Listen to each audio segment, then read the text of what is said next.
Bom, boa tarde a todos. Eu sou o professor Luiz Antônio Lima e dentro da disciplina de hidrogeologia e tratando de qualidade de água subterrânea, nós vamos falar um pouco sobre precipitados químicos, corrosão e alguma coisa bastante superficial sobre bactérias também. Em primeiro lugar, precipitado químico de água subterrânea, um dos mais complicados e que traz muitos danos é de cálcio e magnésio. E o que nós precisamos entender é o seguinte: se eu tenho bicarbonato de cálcio, né, cuja fórmula é essa, e que tem uma solubilidade esperada aí de 1.300 miligramas por litro.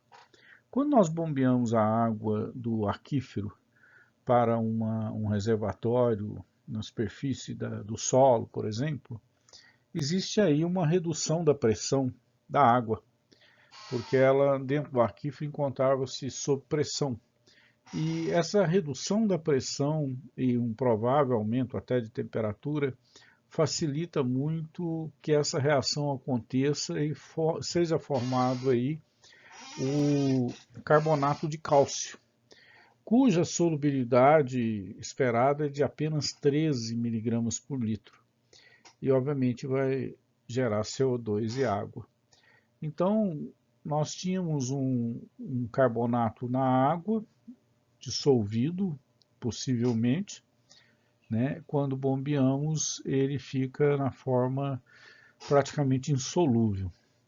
Se for o bicarbonato de magnésio, que tem uma solubilidade já muito baixa e praticamente permanece a mesma. Mas o problema todo está aqui, até porque principalmente cálcio predomina sobre magnésio. E essa foto ilustra muito bem, isso é um tubo PVC de 1,5 polegada, isso tem cerca de 50 milímetros aproximadamente, e nós observamos que vai sendo formado um depósito de carbonato de cálcio. E o tubo vai tendo o seu diâmetro reduzido cada vez mais, até fechar completamente. Há locais, principalmente no norte de Minas, que uma situação como essa pode ser desenvolvida em apenas 6 meses. E aí, como trocar a tubulação? Por essa razão, algumas residências no campo, por exemplo, têm toda a tubulação externa, ela não é embutida na parede. Bom, vamos lá. Existe um índice proposto por Langelier, né? Eu peço desculpas, não tenho a citação bibliográfica completa aqui, mas ele é chamado de índice de saturação. Ele, de várias décadas atrás, ele propôs o seguinte: você faz a diferença do pH medido na água para o pH calculado. Seria um pH, vamos dizer, teórico, se ele estivesse em equilíbrio com o carbonato de cálcio. E esse pH calculado, ele pode ser determinado através dessa expressão, né? O pK2 menos o pKs, esse P deveria ser minúsculo, mais o P do cálcio e magnésio e o P do carbonato e bicarbonato. E essas concentrações devem estar em miliequivalentes por litros, por isso está entre colchetes. pK2 e pKs, né, são constantes de dissociação e solubilidade. E o que acontece é o seguinte: se esse índice de saturação calculado for negativo, não haverá formação de precipitados de carbonato. Se ele for positivo, aí haverá.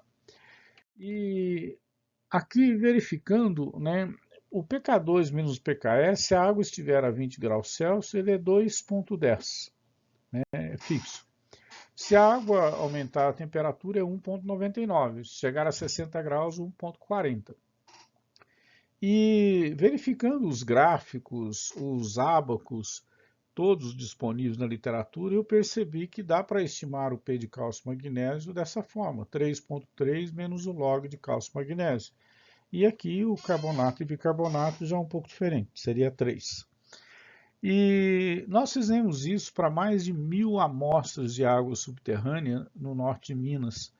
No município de Janaúba, o índice de saturação, ele em média é 0,41.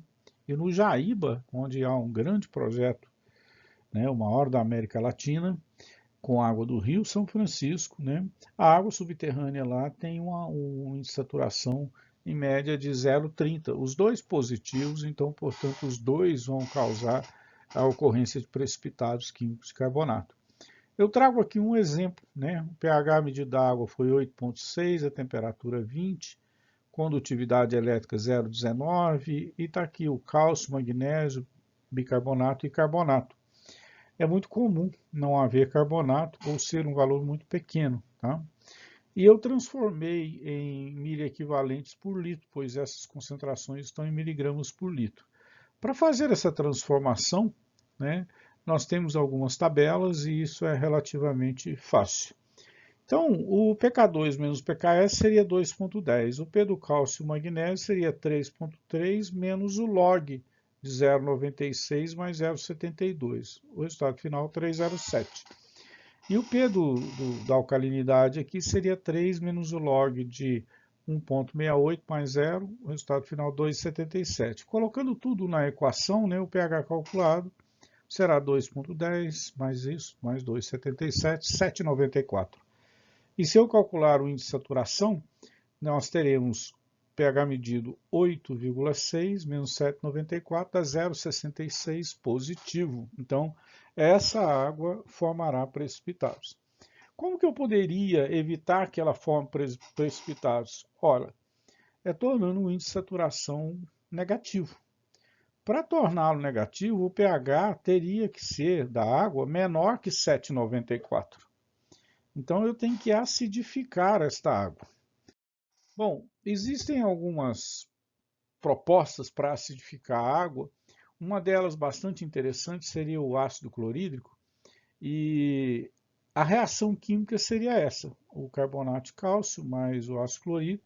Eu teria cloreto de cálcio mais CO2 mais água. Um detalhe: o cloreto de cálcio é bastante solúvel, né? Uma expectativa aqui, segundo algumas tabelas, 786 gramas por litro, ou 786 mil miligramas por litro.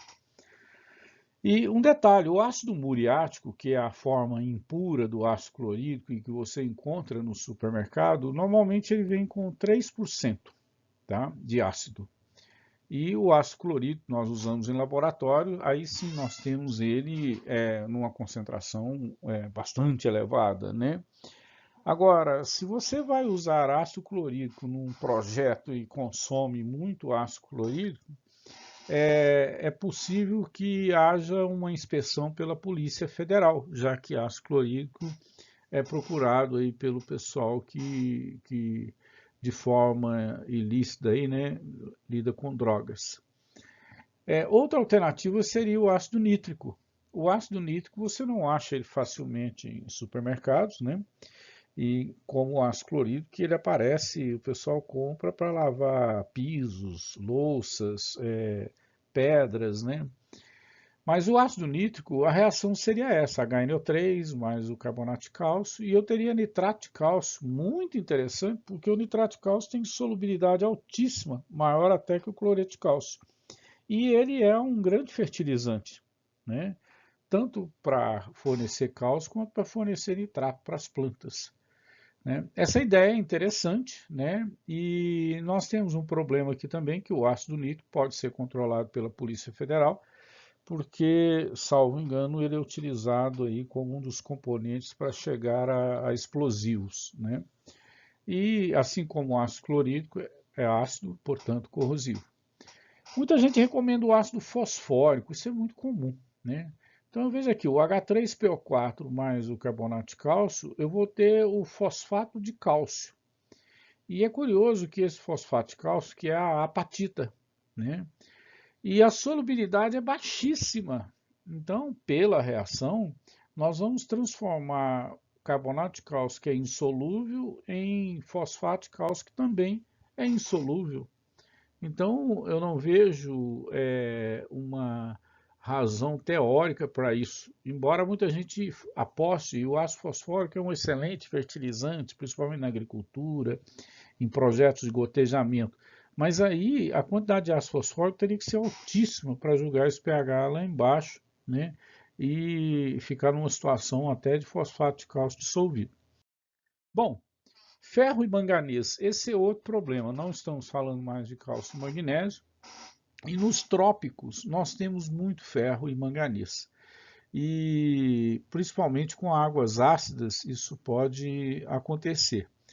Veja bem, quando nós bombeamos a água do aquífero, há uma variação da pressão e também uma alteração na velocidade. A água passa com alta velocidade dentro dos rotores da bomba e pela tubulação. Isso pode precipitar ferro e manganês, tá? E essa foto eu tirei lá em Vitória da Conquista, né, de um tubo todo preenchido por dentro com os precipitados aí de ferro, né? Vamos dar uma olhada nas reações envolvendo ferro, pois são muitos compostos na água e é uma química complexa. Eu mesmo não domino ela não.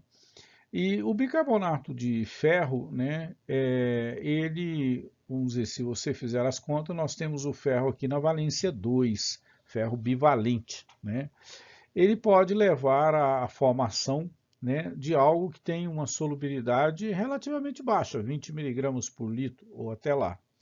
Se eu fizer a aeração da água, fornecer oxigênio, né, nós vamos transformar isso, né, já num óxido com ferro tendo a valência 3. Aí já é ferro trivalente, de solubilidade praticamente nula.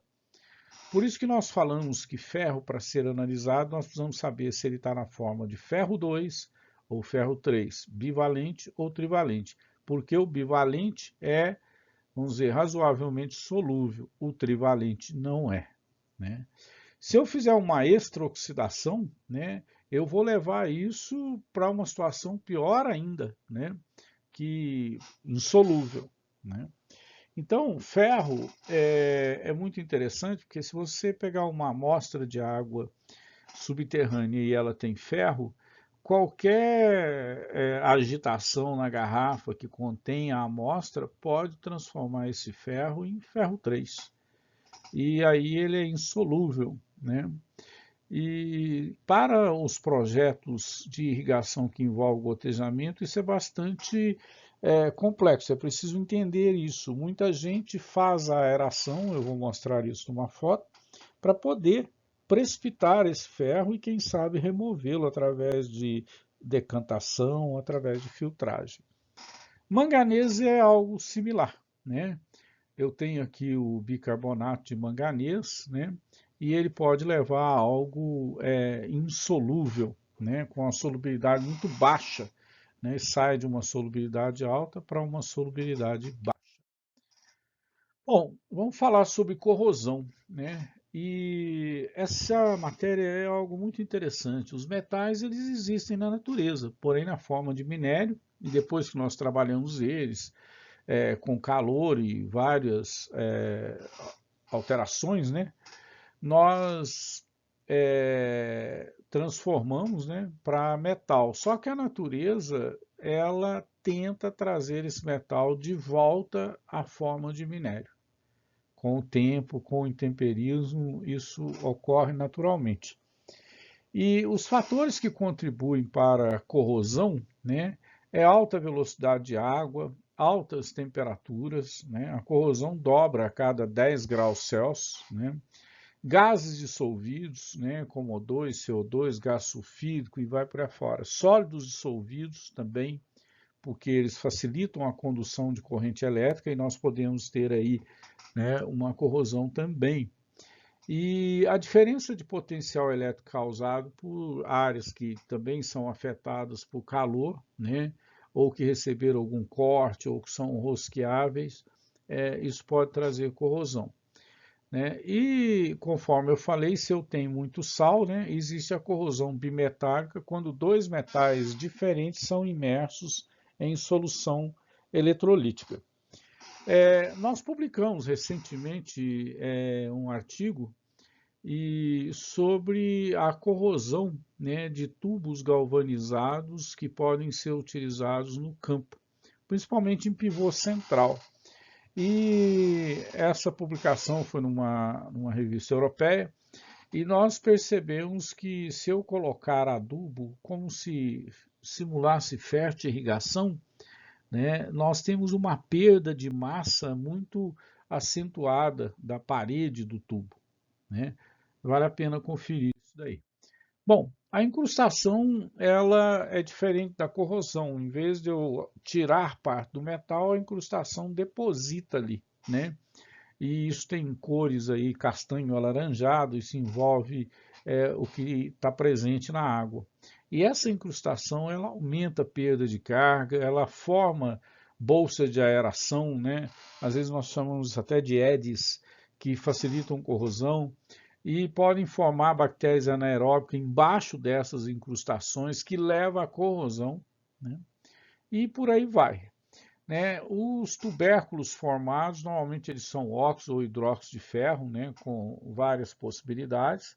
E no interior dos tubérculos, lá em condições anaeróbias, certamente vamos ter ferro 2, né? Nessa situação. Bom, o ferro ele pode originar-se pela presença de ferro solúvel em água ou mesmo do ferro que vem da tubulação.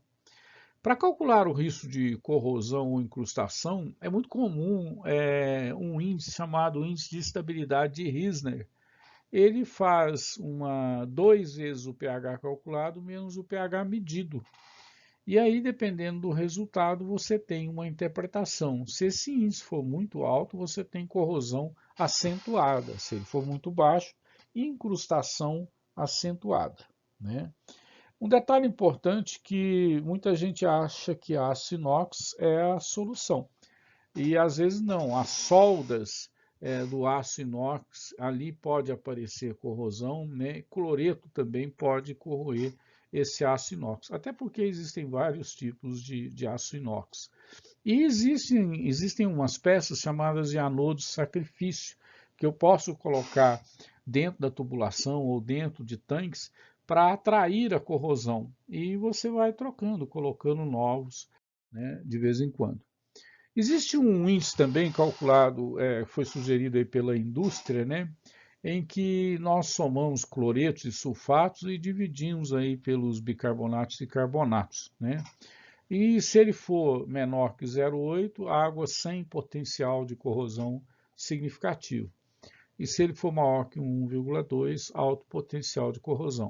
O pessoal de pivô, né, nos Estados Unidos, para irrigação, utiliza muito esse índice aí. Bom, a norma brasileira, a NBR 12212, ela afirma o seguinte: se eu tenho água com essas características, uma delas aqui, nós temos água corrosiva, né? pH menor que 5, oxigênio dissolvido maior que 2, gás sulfídrico, né? Sódio dissolvido total maior que 1000, CO2 maior que 50 e cloreto maior que 300. E ao contrário, incrustação ocorre com pH maior que 8, dureza maior que 300, ferro maior que 2 e manganês a pH 8 maior que 1. Né? E outra coisa importante é a velocidade de água em tubos. Para evitar corrosão, a velocidade deve ser inferior a 1,2 metros por segundo em tubos de aço carbono, 0,8 em tubos de cobre e 3 em tubos de inox. Veja bem, os tubos metálicos que nós utilizamos principalmente na irrigação, exceto os de ferro fundido, né, eles são de aço carbono, mas eles têm uma galvanização, uma zincagem, e é depositado ali uma película de aproximadamente 100 micras de espessura, né? E isso é para proteger o tubo, e aí ele tem esse aspecto, né? Se não existisse essa zincagem, né, eu chamaria esse tubo de aço carbono. E velocidade maior que 1,2 já promoveria corrosão nele. Mas com a zincagem ele fica protegido. E existem recomendações que a zincagem deva ser superior a 70 micras. Isso para dar uma maior durabilidade ao tubo. Mas essa recomendação é curiosa porque ela ainda sugere água em boas condições, que não estejam dentro dessas que estão citadas aqui acima. Então fica difícil ao usuário no campo, quando ele encontra alguma variação dessa, acreditar que 100 micras de zinco vai proteger o tubo dele. Isso não é verdade. Aliás, gostaria de sugerir até que a indústria talvez dobrasse a espessura, né, da zincagem de tubos. Bom, bactérias ferruginosas. de uma maneira muito superficial, né? Quando nós temos ferro ou manganês maior que 0,1, e principalmente junto com matéria orgânica dissolvida e bicarbonato, CO2, essas bactérias elas podem se multiplicar. Quando nós passamos o ferro de ferro 2 para ferro 3, isso libera muita energia, né, que é utilizada aí para o crescimento de bactérias. Esse tubo aqui, a água passou por ele umas 2 horas, a água de um córrego na região nordeste de Minas Gerais. E essas bactérias, elas depositam aqui uma mucilagem, um lodo. Você passa a mão aí e sai com facilidade. Quando seca, fica assim. O detalhe é o seguinte, esse lodo vai formar aquele tubo que eu mostrei lá atrás muito rapidamente, né? Isso vai entupir, por exemplo, emissores utilizados na irrigação, principalmente gotejadores. Bom, vamos lá. As formas de sobrevivência das bactérias, conforme eu falei, podem ser enzimática, né? Elas obtêm energia aí oxidando o ferro, né? Ou não enzimática, né? Com aumento de pH. A eliminação de bactérias pode ocorrer com cloro, né? O cloro livre, 10 miligramas por litro ou mais. Na verdade, até menos, né? Já seria interessante. E aqui recomendam que a água seja colocada no poço, até para aumentar a pressão e para que o cloro penetre no aquífero, né? O uso de ácido também pode eliminar bactérias se o pH ficar abaixo de 2, e a água quente também é muito benéfico. Mas vamos falar um pouco do cloro, né? Quando um poço é perfurado, as ferramentas utilizadas, elas acabam contaminando a água lá embaixo. Levam coliforme para a água. E assim que o poço é todo trabalhado, montado, pronto para ser explorado, nós temos que fazer a sanitização desse poço. Não dá para bombear água e dizer que essa água é boa, tá? Porque certamente vai ter coliforme. Uma vez que o poço é clorado, né, e depois ele é totalmente lacrado, não tem como cair nada lá dentro, não tem a chance mais de ter os coliformes, né? Então, a maior parte dos problemas de coliforme em água, elas não estão lá no subterrâneo, na natureza, não, né? Quando se perfura um poço conforme normas, um poço com revestimentos, filtros, quem colocou esse coliforme lá foi na perfuração, ou se o poço está aberto, né? E fezes de animais, alguma coisa que possa cair lá dentro, né? Isso é importante. Então, antes de falar que uma água ela tem a água subterrânea tem coliformes, é preciso investigar aí por que não foi feita a sanitização ainda e a devida proteção conforme recomendado por normas, né? E existem várias formas de aplicar cloro. O gás cloro é para profissionais altamente habilitados, pois é muito perigoso. O hipoclorito de sódio é o ideal, porque ele é a água sanitária concentrada, né? E ele tem aí cerca de 10, 12% de cloro ativo, né? O hipoclorito de potássio, né, ele é interessante, mas também vai sofrer degradação. Ele não tem sódio, né? E também o custo já é diferente, já é maior. O hipoclorito de cálcio, muito utilizado para piscina, que é aquele HTH, ele é sólido, ele tem bastante cloro ativo, chega a 60%.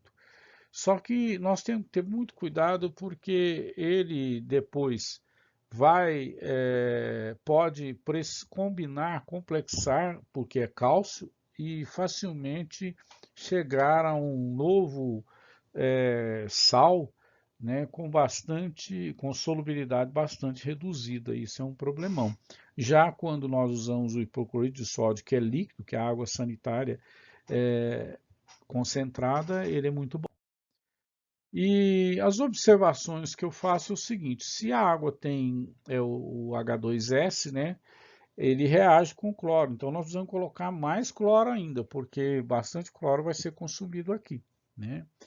E se for possível fazer uma aeração para baixar a concentração de ferro 2, né, também é interessante, porque cada ppm de ferro 2 vai consumir 0,6 ppm de cloro livre. E deve-se evitar o uso de cloro com fertilizantes que contêm amoníaco, né, que aí nós vamos chegar às cloraminas, né. E a oxidação de ferro, né, com cloro pode também formar precipitados. Se você está usando a água para gotejamento, isso vai ser problema. E para controle de algas, basta 1 a 2 ppm de cloro por mais de 30 minutos. Tratamento de água relativamente simples. Esse é o último slide, ele traz uma escada, né, que a água chega e ela é lançada nessa escada para oxigenar e com isso precipitar ferro, né? Esse projeto é na fazenda Santa Elisa 2, em Ibiaí, no norte de Minas Gerais, próximo a Pirapora, e, salvo engano, né, é um projeto feito pela Projetar de Petrolina, aliás, uma empresa muito boa. Bom, é isso aí.